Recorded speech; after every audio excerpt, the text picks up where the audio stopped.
Hey, what's up, everybody? Welcome back. This is Saturday morning, and it's Multifamily Unplugged. Glad that you are here today, and you are in for a treat. We are going to do something a little bit different than we normally do today, but that's how we learn, right? We get a little bit of education from different parts of the industry, from different guests on the podcast, and maybe you'll pick that golden nugget up that'll just help you move your business further a little bit more. Hey, I'm Mike Morawski. I'm your bounce back coach, your multifamily investor and speaker and author. I bring to you great content on Multifamily Unplugged every week.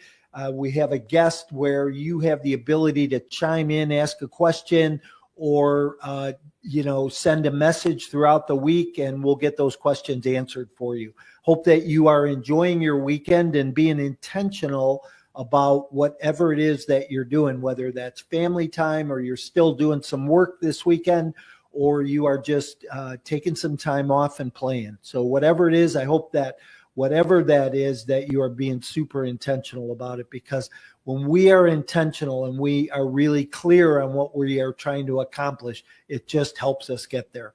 Hey, if you're new to the show, thank the person who told you about us, and glad that you are here. Please like us, love us, subscribe to our episodes. As I mentioned, every week, something different, somebody different. So I'm glad that you're here. My guest this morning, Alex, is from Austin, Texas. He's a developer. We're going to talk about flex space and talk a little bit about the development business. So stand by, buckle up for this ride. Morning, how are you? Good morning. How's it going? Thanks for having me on. I'm great. How's your weekend going? It's going really good. Just hanging out. Just getting ready. We're breaking ground pretty soon on a project, so I'm just mentally preparing for that and building up the GC team for that. So awesome. Good for you.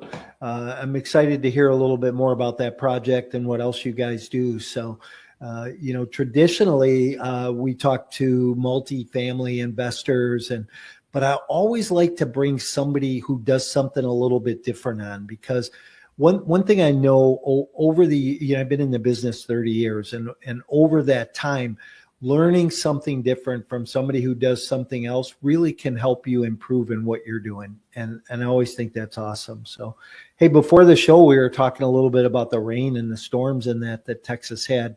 How did you weather all that?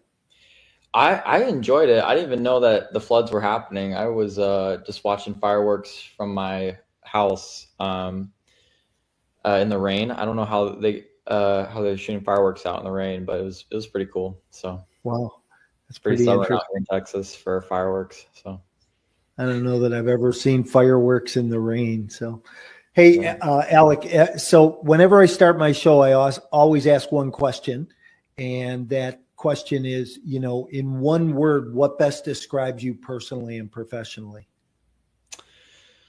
It's a great question. I will go with silent. I will go with silent. Really? That's interesting. I bet I've asked that question 500 times of people, and I don't know that anybody's ever said that. Expound on that a little bit. What does that mean to you? I am in almost any conversation the person who's going to be listening. I'm not a really big talker, honestly. I like to just listen. So, are you an introvert or an extrovert? Absolutely. I was just joking with one of my buddies. I could spend all day working out of my closet, and it was a great day. So, yeah. Wow, good for you. That's interesting. And what do you when you're being silent in a conversation, are you doing that intentionally to maybe learn something, or just to read into everybody else, or is there a purpose behind that for you? Well, it really started out with I didn't have much to say in a lot of conversations growing up, but Yeah, over time, I definitely developed more active listening techniques, and I found that the people who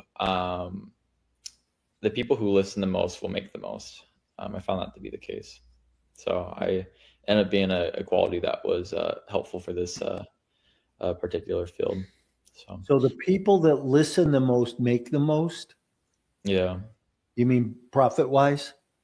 yeah, profit wise.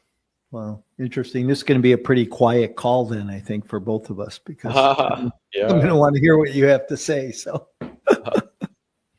hey, so tell us a little bit about who you are, your company, what you do.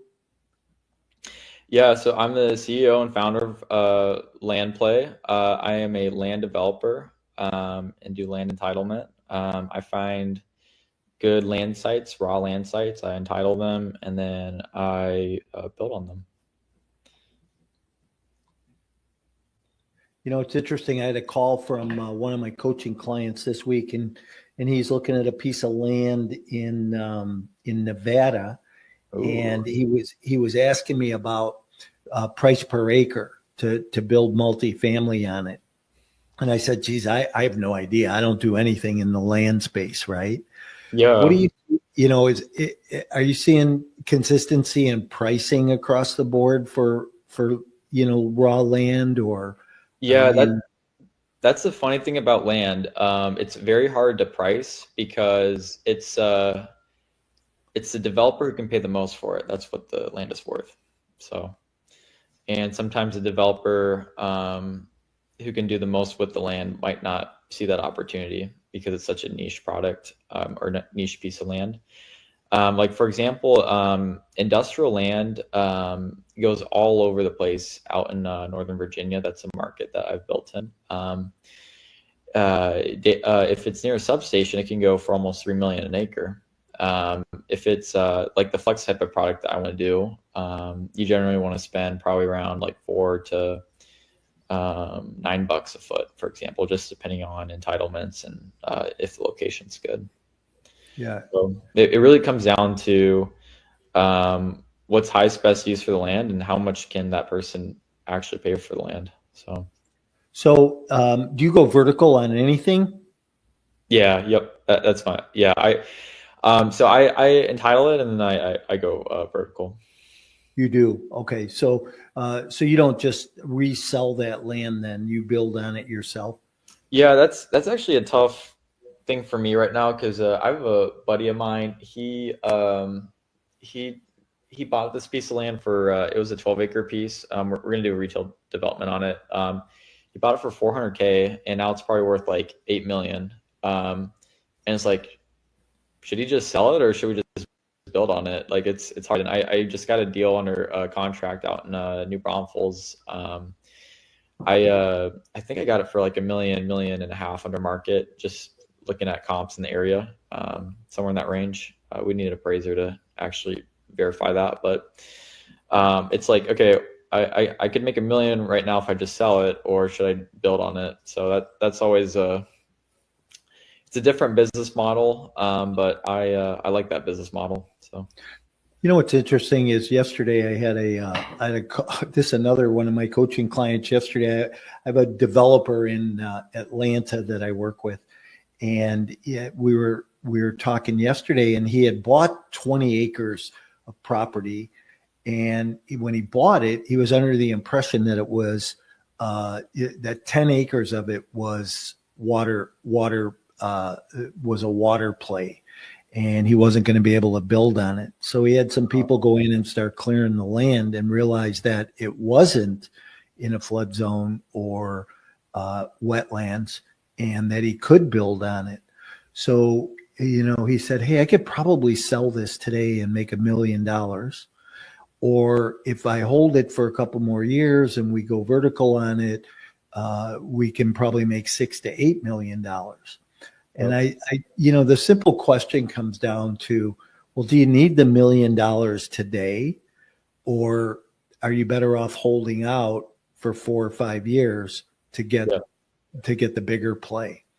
And I don't think he made a decision, but that the answer was really that I don't really need the million today, but the quick flip sometimes becomes more attractive than the long-term hold, Yeah. Yep.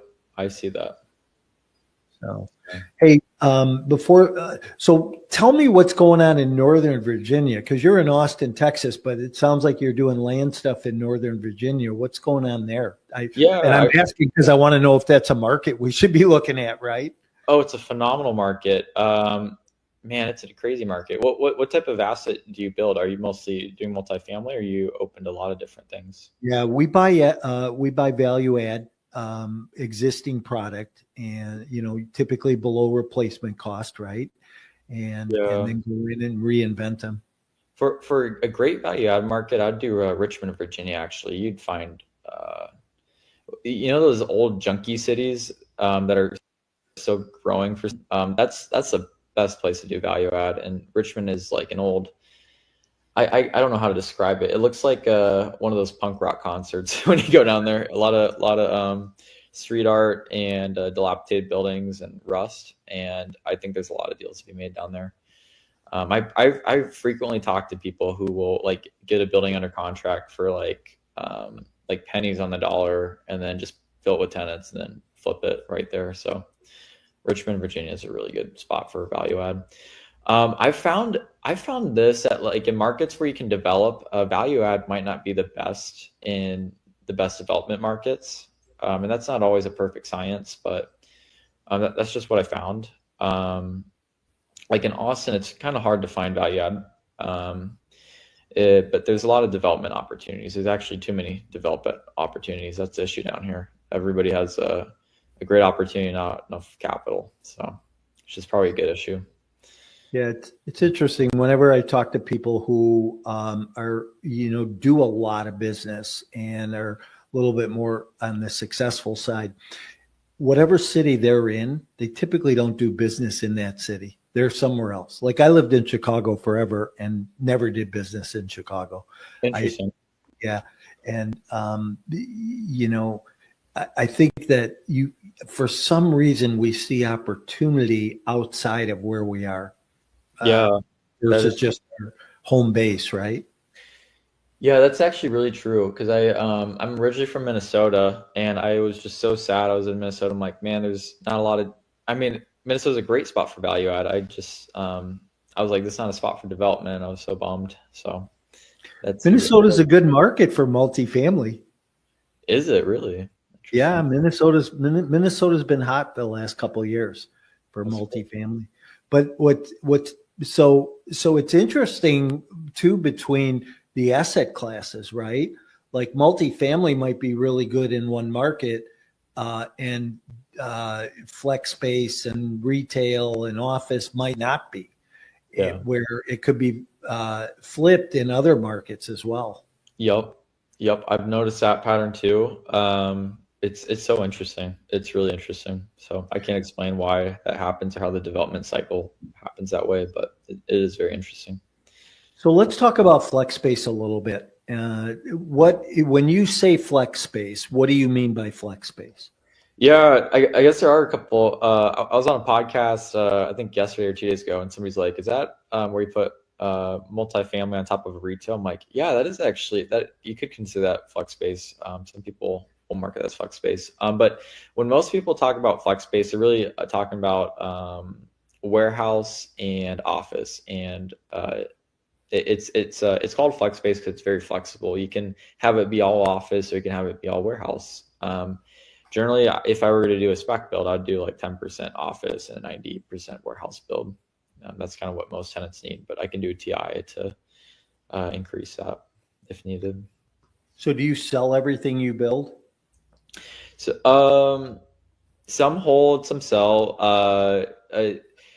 I'm kind of focusing now on picking like a really good long-term growth market and holding as much as I can. And I've found like a few pockets in Texas that I adore. There's a spot between San Antonio and Austin on the I-35 corridor. Like that whole corridor, it's about an hour drive between Austin and San Antonio. That's going to be a city in about 10 years. And it's a lot of vacant land right now. So I just see a lot of opportunity. If you can get something for, $5 a foot, I guarantee you in 10 years, it's going to be 15, $20 a foot. So when you're talking about land cost, land costs. Yeah. Got it. Hey, I have a couple of buddies that are building like these garage condos, man caves, and yeah, those are cool. Do you do any of that? So when you mentioned flex space, that was the first thing that came to mind for me was, this product. So is that a product you build or? That's a great product. I mean, that's a little bit more niche and you have to be careful to see if your neighbors are doing that more so than flex space. But that's a great product, especially if you condoize them and you sell them. But it's a very similar, the shell build out's the same. It seems to me the products that I've looked at that do high-end garages, they have a nicer interior build out, and then they'll have more mezzanine space, like a spot to hang out upstairs. And generally the clear height's a little bit higher on those. I don't know if that's for car lifts or how come they're doing that. And also they're fully HVAC. The whole building's HVAC. For flex space, generally you'll HVAC the office and not the warehouse. So my product is the flex space I build is more tailored towards like your blue collar type of tenant, and that's your plumber, your HVAC contractor, your electrical contractor, granite tenant, pet cremation, pet care, gyms, sometimes like a little like taco deli or something can go in there, a ghost kitchen. There's just like a lot of things that can go into flex space.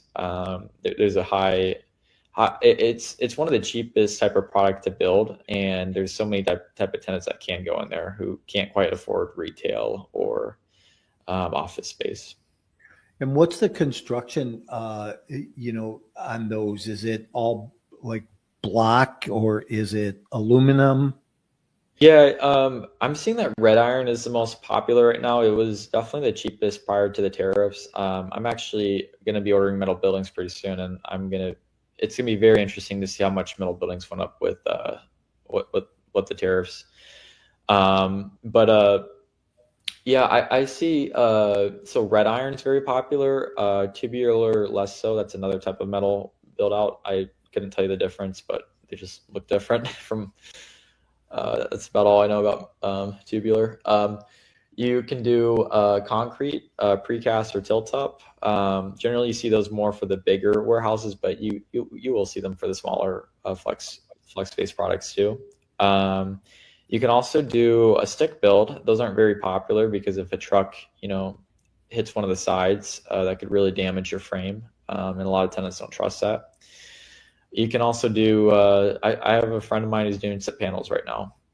They're highly pressurized plastic panels, and they're more expensive than red iron, but there's a play, since it's environmentally friendly, you can get, I believe CPACE will finance a bigger portion of it than they will finance for the metal building. And CPACE is, it's just like really awesome mezzanine debt that isn't like first or second position. It's like equity. It's like government sponsored equity. It's the best way I can describe it. So right, yeah. CPACE is a good program for sure. We do some solar on some warehouse space, and sick. That's cool. And yeah, then we will use CPACE lending when necessary. So cool. I would be really interested in talking about that. Yeah. So I have a buddy. He's been in the solar business since 2004, and has always been after. Say it again. What a great time to get into solar. Yeah.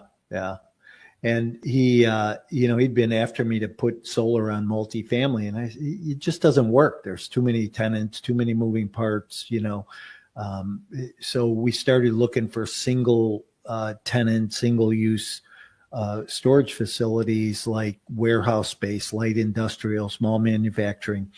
And we, came up with this model where if we buy between 50 and 150,000 square feet, and we go in and put solar on it, we become the power company. So we're adding extra revenue to the NOI after we buy the building, and Yeah. increasing the value. And so, now when we exit that building, we exit at a high, at a better cap rate, with more value. So I found because I was looking at doing solar panels, it was really funny. The return on investment for solar without any government subsidy or depreciation or ITC credits, it's not very good. It doesn't really pay itself off from my understanding. Like, let's say you bought $1 million worth of solar panels, you'd probably profit like 3-5% depending on what market you're in. And I don't know, maybe the solar guy was talking to, like, he just knew that the government subsidies were so good it doesn't matter what they charge. But from my understanding, the play with solar was it was a huge tax write-off or bonus depreciation, and then you also get these like ITC credits. So if you put it like in an opportunity zone, you'll get, like, let's say you spend $1 million on solar panels, you get around $400K in ITC credits, for example, and then you can sell them on the market, let's say for $360 or something like that. So you just made a lot of your money there. And then it sounds like with CPACE, can you like fully fund those solar panels, or do they just come in for like 30% of it, or up to 95%? Holy cow! So now, yeah, for your listeners, that's essentially like getting a big like coupon from the government, and it's like it's a huge coupon for the government, and then it's like essentially no down payment for the solar panels. And then, you get a little bit of revenue too, so it increases your cap rate. So, I see that being a great. Well, the big thing too is you mentioned it, the ITC credits. There's big dollars there, right? And there's platforms you can go sell those on the open market, because there's plenty of investors or hedge funds that are looking for those tax credits and the ability. That's wild. So we're doing a deal right now where we packaged, I think, I don't know, $400 and some $1,000 in ITC credits, and we're selling them off for about 75 cents on the dollar, which is money that we can bring into the capital stack and helps pay the preferred return along the way. Gotcha. So, like, let's say you had 400K of ITC credits, you could sell them for like 280. That's what you're saying? Right. Okay. That's pretty good. I thought it was close to 90%. Well, I don't know anything about it, but that's good to know. So. Yeah, and then if you take that cash and you add it back into the capital stack, and it gives you that the ability to pay a strong preferred along the way. That's incredible. And do you only do it on opportunity zone properties, or will you do it on any property? We haven't done it on opportunity zone properties, only, on properties not in opportunity zones. But now with, the big, beautiful bill that just got passed, right? We're bringing back bonus depreciation and opportunity zone investing for indefinite time. Now could be the time to be looking at those opportunities. But, there's only 5 states in the country that really provide strong tax incentives to be able to do that, to be able to do this model. And so it's not something that works in every market. So the ITC credits don't work in every market, you're saying? No, the solar incentives outside, outside the ITC, there's other solar incentives. Interesting. And one of the questions people ask lately is, has this tax bill now affected us? And it really hasn't. It's affected more the residential market than it has the commercial market. So interesting.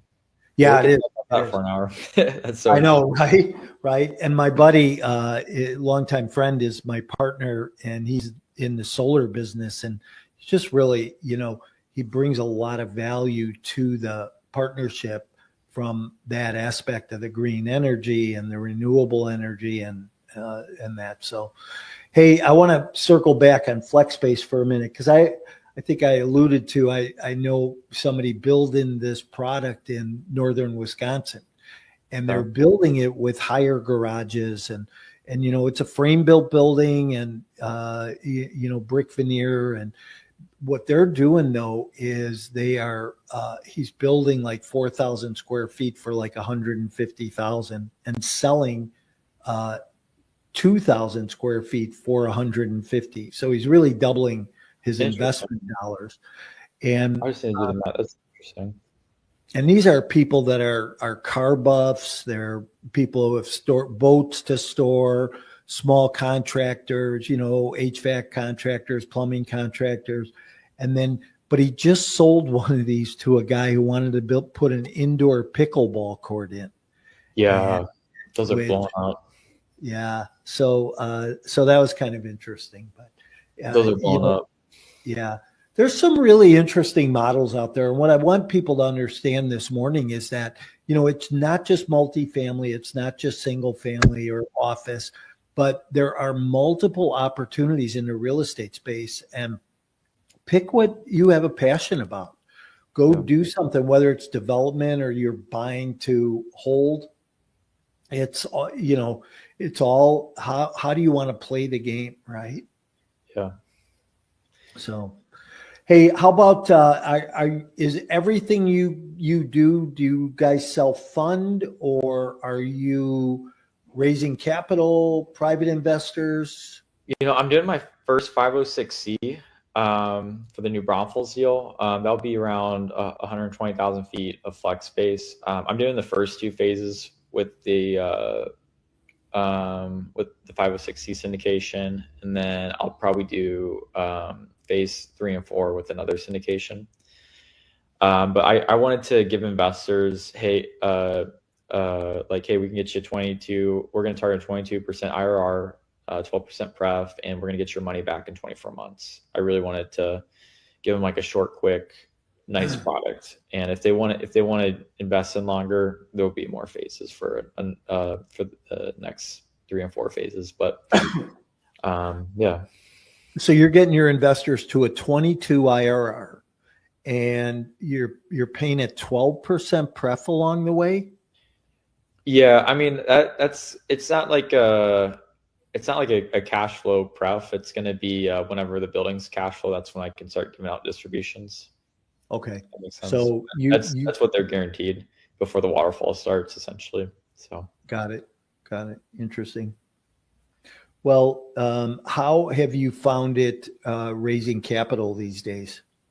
It's a little harder right now, from my understanding, but we haven't had a lot of issues with that. So our Hutto deal is fully funded, which is awesome. That's the retail medical office development. And then the New Braunfels deal, that's open to family friends right now. And I think we have around like 400K committed or in. And then we have another guy who he said he's going to give another like 400K. But pretty soon we're going to close that up and open it to like family offices. And that's what our PPM is tailored for. And by the way, if you're an investor and somebody says their PPM is tailored for a family office, that's a really good thing. That just means that it's written for the most sophisticated type of investor, and you're going to get a good return, be protected. It doesn't mean that it's corporate and you're going to get a low return. That's a good thing. So, what kind of debt financing are you finding on new construction right now on products you've built? That's a great question. And it's a spec. Well, I will actually be able to pre-lease these flex buildings because by the way, we're going to go on a tangent right now.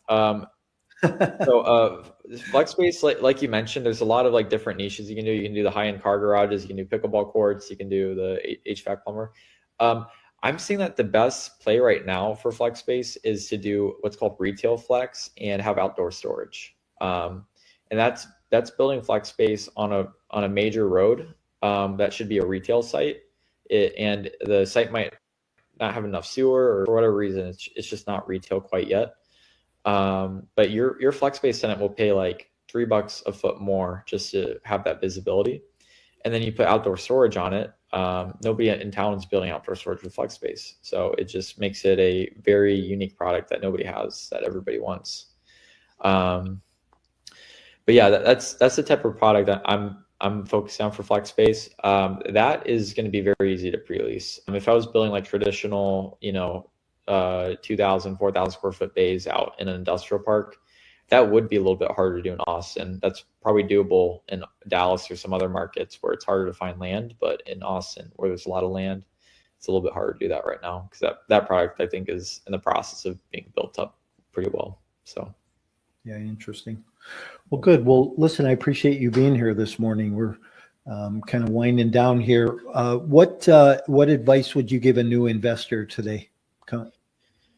Man, this is going to be the most boring advice ever, and sound lame, but this is what actually will make you successful. You got to pick something. Like if you're going to do development, flex space in this area in Dallas, Fort Worth, for example, or I'm going to do retail value add in this market. Like, just pick one thing, one market, and be the best at it in your whole market, and money will flow to you. And the second that somebody shows you a better opportunity, like, hey, you can be doing this, you got to say no to that person. You got to be like, my $1 million, $2 million opportunity year, I'm sick in this. I'm going to say, I don't want to do that 5 million. Because if you keep switching, that's where you don't make it in the long run. So just get really good at what you do and scale it from there. So. That's brilliant. I met a guy one night. I spoke at an event in Green Bay, Wisconsin, and this was last year. And a guy, older gentleman, late 70s, and he said, the biggest mistake I ever made in real estate was I didn't stay focused on one product class. Yeah, that's been mine. So. Yeah, I think that was a brilliant comment. Well, listen, thanks for being here this morning. Tell people how they get a hold of you if they want to reach out to you. Yeah, you can Google land-play.com if you're interested in investing. If you want to find me on LinkedIn, just Google Alec McElhinny or land play. I'll come up. I'm only on LinkedIn. I don't go on social media. So good for you. Yeah. Boy, I wish since I got a team, I'm less distracted. So that's good though. Yeah. All right, Alec, thanks for being here. I'm going to move you to the back room for a minute. I'm going to say goodbye. All right. Thanks. Appreciate it. Hang on. Stand by. Hey, everybody. That was a great show. Something a little bit different, right? So instead of our traditional multifamily, how do we do multifamily?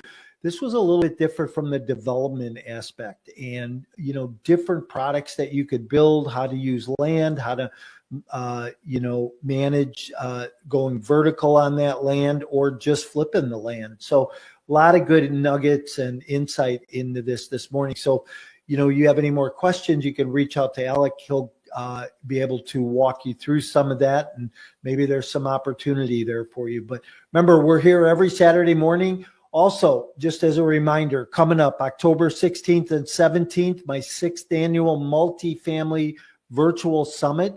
2 days, 20 speakers and panelists will be walking you through the entire multifamily process, an event you're not going to want to miss this year. Some big headliners this year, and a lot of mindset and encouragement about where we're at in the market and how to stay focused.